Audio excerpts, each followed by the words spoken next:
ሰላም ከመይ ትኾኑ ተኸታተልቲ ትግርኛ ዜና ካብ ትግራይን ኤርትራን ኢሉ እውን ኩነታት ቀርኒ ኣፍሪካን ኣህጉራዊ ፍጻመታትን ብምድሕሳስ ነዚ ዕለት ዘዋደናዮም ዜናታት ሒዝና ቀሪብና ኣለና።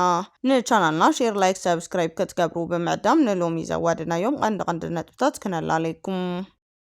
ኣብ ትግራይ ዝርከባ ባንክታት ኦዲት ጌረን ስራሕ ከቋርፃ ትእዛዝ ኣብ ዝወረደሉ እዋን መንግስቲ ፌደራል ን2019 ዓ.ም ልዕሊ 31 ቢልዮን ዶላር በጀት ንትግራይ ከም ዝበጀተ ተገሊጹ። ኣብ መላእ ትግራይ ዝርከቡ ተጠቀምቲ ባንኪ ካብ ዝቕፅል ሰሙን ጀሚሩ ንዘጋጥሞ ከቢድ ቁጠባዊ ቅልውላው ኣቐዲሞም ኣዳላይ ጥንቃቐ ንክገብሩ ዝፀውዑ ህፁፅ መጠንቀቕታ ወፂኡሎ። ኣብ ውሽጢ ሰራዊት ኮይኖም ብድሮን ይድብድቡና ኣለው ክብል ዝኸስስ መሪሕነት ትግራይ ሚኒስትራዊ ሰራዊት ትግራይ ነፃላኢ ከሕልፍ ጸኒሖም እዮም ዝተባሃሉ 17 ተጋደልቲ ኣብ ትሕቲ ቁፅጥር ከም ዝኣትዉ ተገሊጹ። ኣብ ዝተፈላለዩ ወታደራዊ መምሕዳራዊ ቦታ ተወዲቦም በሚስጥር ክንቀሳቀሱ ዝጸንሑ ንሰራዊት ምክልኻል ሓይልታት ትግራይ ንሲቪል ሕብረተሰብ ሓደጋ ዝኾኑ መሓውራት ሰላያ ወታደራዊ ጸጥታ ተታሒዞም ኣለው። ህወሓት ንልዕሊ 400 ሚልዮን ዶላር ዝገዝእዎ ፀረ ድሮን ከም ዝኸሰረ ተገሊጹ። እዚ ኺሳራ ወታደራዊ ውድቀት ትግራይ ንናይ ድሮን መጥቃዕቲ ዝያዳ ክትቃላዕ ጌርዋ ከም ዘሎ ተሓቢሩ። ኤርትራን ግብፅን ኩለ መዳዊ ምሕዝነት ዘጠናኽር ስምምዕነት ክፍርማ ከለዋ ፕሬዚዳንት ኢሳያስ ኣፈወርቂ ድማ ካብ ካይሮ ፍሉይ ትእዛዝ ኣመሓላሊፉሎ። ፕሬዚዳንት ኢሳያስ ኣፈወርቂ 7 ሚኒስትራት ኤጀንሲ ዝሓቆፈ ሓድሽ ፍሉይ መመሓደሪ ክፍሊ ህፁፅ እዋን ክጣየሽ ኣዚዙ።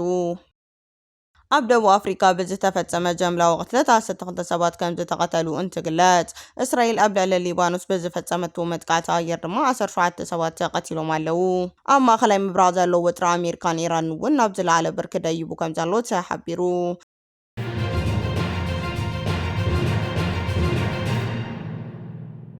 ናይ ዝብሉን ካልኦት ፍጻመታትን ከም ዝስዕብ ቀሪቡሎ ንሰናይ ምክትታልኩም ብኽብሪ ብምዕዳም ናብ ዝርዝሮም ክነስክረኩም።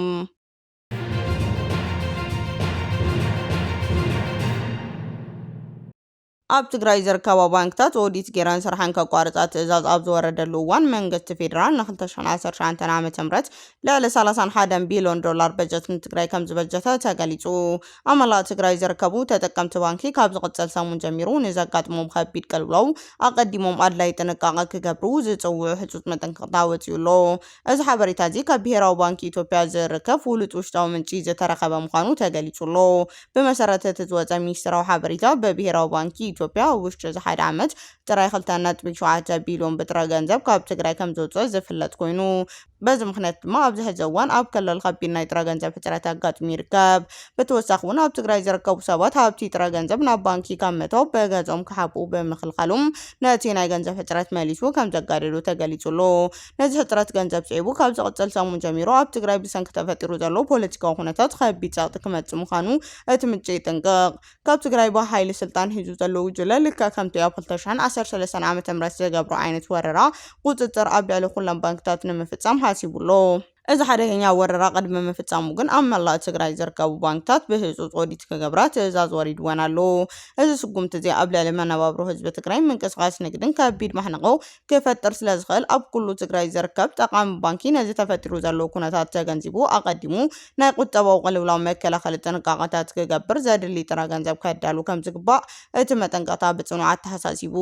ብተመሳሳሊ መንግስቲ ፌደራል ን2019 በጀት ዓመት ንክልላት ምምሕዳር ከተማ ዝመድቡ ናይ በጀት ደጎማ ዕላው ገይሩሎ።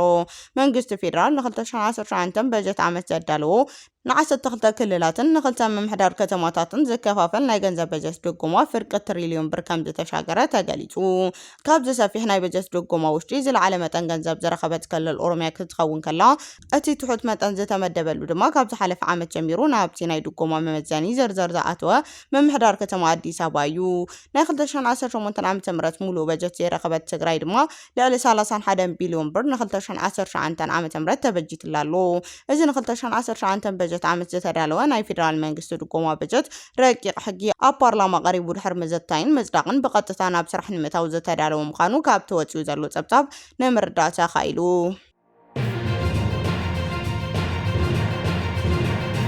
ሚኒስትራት ሰራዊት ትግራይ ነጻራይ ካህልፉ ጸኒሖም ዝተባሃሉ 17 ተጋደልቲ ኣብ ትሕቲ ቁጽጽር ከም ዝኣተዉ ተገሊጹ።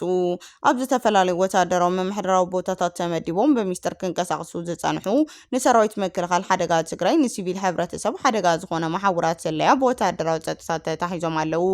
ብስርዓት ብልጽግና ገንዘብ ከም ዝኽፈሎም ዝተነገረሎም 17 ተጋደልቲ 11 ሲቪላት ተጋሩን ወተሃደራዊ ሰለያ ኣብ ትሕቲ ቁጽጽር ከም ዘእተወ ተገሊጹ።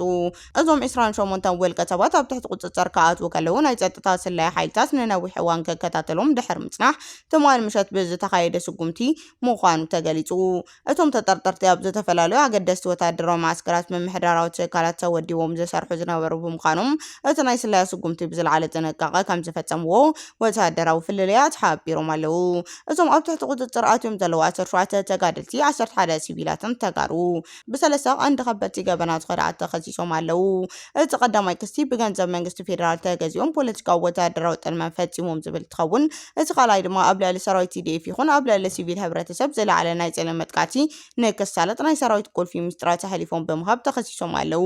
ብተወሳኺ ጸላይን ወተሃደራዊ ማዕስከራት ኣገደስቲ መሰረተ ልምዓት ብድሮን ንክድብድብ ሕድሕድ ናይ ሰራዊት ምንቅስቓስ እንዳሓበሩ መገዲ እንዳመርሑ ከም ዝነበሩ ተሓቢሩ። እቶም ኣብ ትሕቲ ቁጽጽር ኣትዮም ዘለዉ ተጠርጠርቲ ኩሎም ዘርዘር ናይ ገበን ርክባቶምን ምስመን ይራኸቡ ከም ዝነበሩ ንምፍላጥ ናይ ከቢድ ምርመራ ኣትዮም ከም ዘለዉ መርመራኦም ድማ ምስ ተወድአ ሕጋዊ ስጉምቲ ንክውሰደሎም ናይ ወተሃደራዊ ቤት ፍርዲ ክቐርቡ ምዃኑ ምትጸብጸባ ኣመላኺቱ።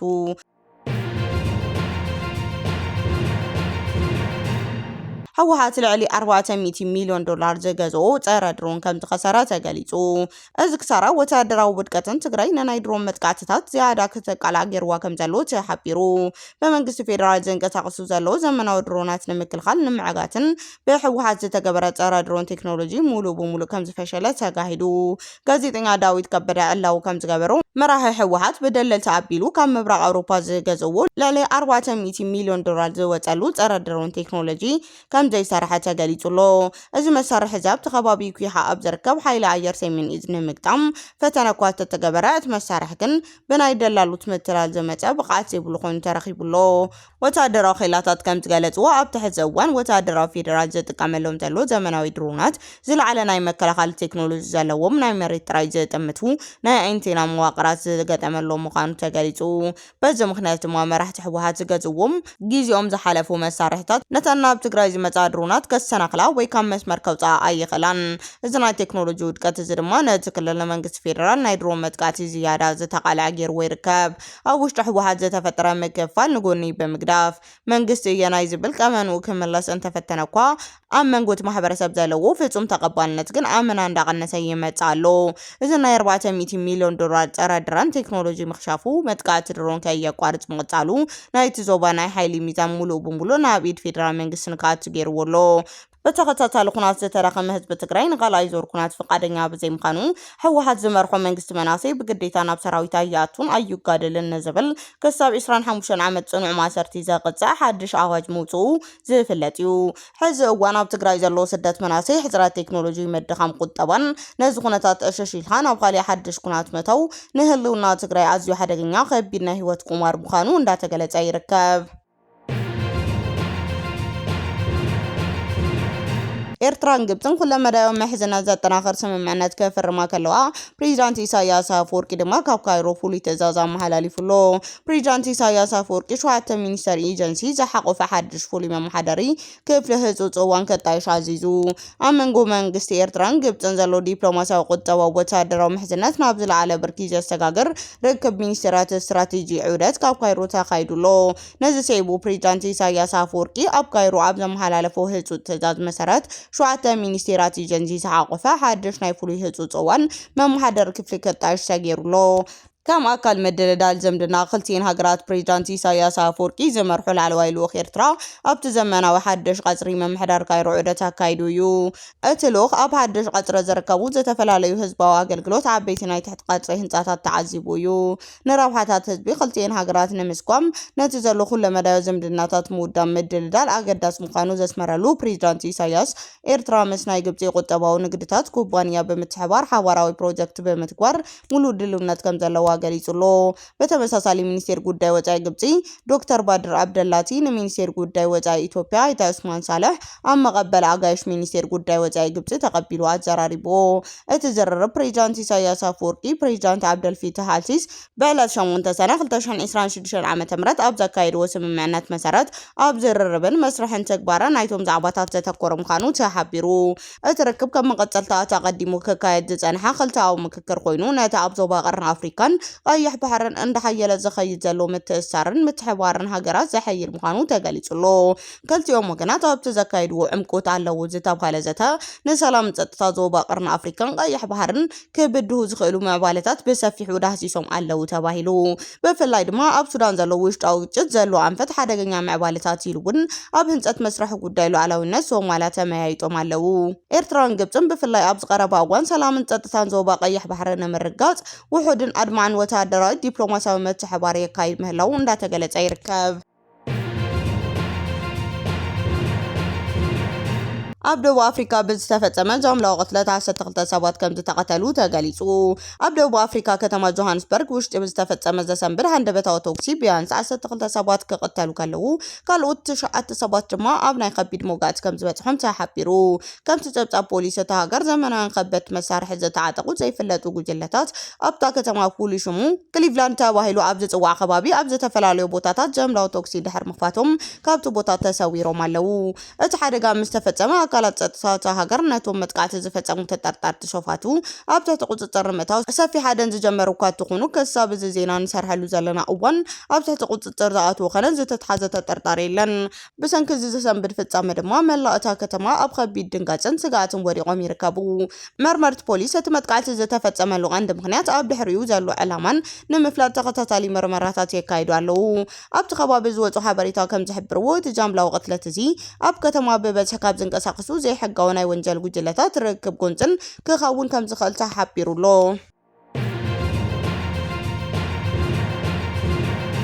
እስራኤል ኣብ ልዕሊ ሊባኖስ ብዝፈጸመቶ መጥቃዕቲ ኣየር 17 ሰባት ተቐቲሎም ኣብ ማእከላይ ምብራቕ ዘሎ ውጥረ ኣሜሪካ ኢራንን ናብ ዝለዓለ ብርኪ ደይቡ ከም ዘሎ ተሓቢሩ እስራኤል ኣብ ደቡባዊ ክፋል ሊባኖስ ብዝፈጸመቶ ከቢድ መጥቃዕቲ ኣየር ቢያንስ 17 ሰባት ከም ዝተቐተሉ ናይቲ ዞባ ማዕከን ዜና ጸብጺቡሎ ብመሰረት ጸብጻብ ብሄራዊ ኣገልግሎት ዜና ሊባኖስ ታይር ዳባ ኣብ ዝተባሃለ ከባቢ ብተኸታታሊ ዝተፈጸመ ደብዳብ 9 ሰባት ክቕተሉ ከለዉ ብተመሳሳሊ ትማሊ እስራኤል ኣብ ዝተፈላለዩ ክፋላት ሊባኖስ ብዝፈጸመቶ መጥቃዕቲ ተወሳኺ 15 ሰባት ከም ዝተቐተሉ ተገሊጹሎ ምስ ተታሒዙ ብኢራን ዝድገፍ ዕጡቕ ጉጅለ ሂዝቦላህ ኣብ ደቡብ ሊባኖስ ብሰራዊት እስራኤል ኣብ ትሕቲ ቁጽጥር ዝውዓለሉ ከባቢታት ዕላማ ዝገበረ ተወሳኺ ናይ ቶክሲ መጥቃዕቲ ከም ዝተፈጸመ ተፈሊጡሎ ኢራን እስራኤል ኣብ ልዕሊ ሂዝቦላህ ዝጀመረቶ ወተሃደራዊ መጥቃዕቲ ጠጠው ክትብል ጻውዒት እኳ ተገበረት እስራኤል ግን መጥቃዕታ ካብ ምፍጻም ንድሕሪት ኣይበለትን ብዛዕባ እዚ ጉዳይ መግለጺ ዝሃበት ኢራን ምስ ኣሜሪካ ዘሎ ኩናት ሙሉእ ብሙሉእ ዘብቃዕ ክልቲአን ሃገራት ዝገብርኦ ናይ ሰላም ስምምዕነት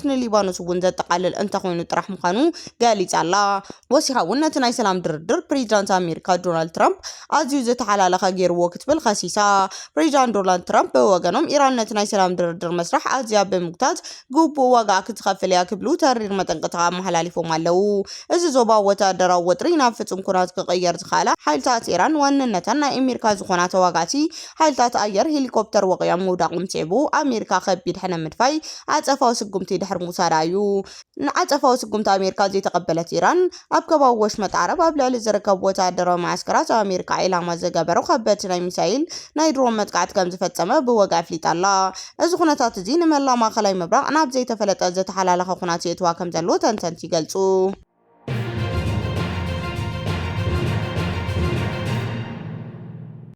ክቡራትን ፍትወትን ተኸታተልቲ ዜናታትና ነሳት ዘዳልናዮም ሓደሽ ምዕባለታትን እዋናዊ ሓበሬታታትን ኣብ ዝዛዚምና ኣለና ንምክትታልኩም ነመስግን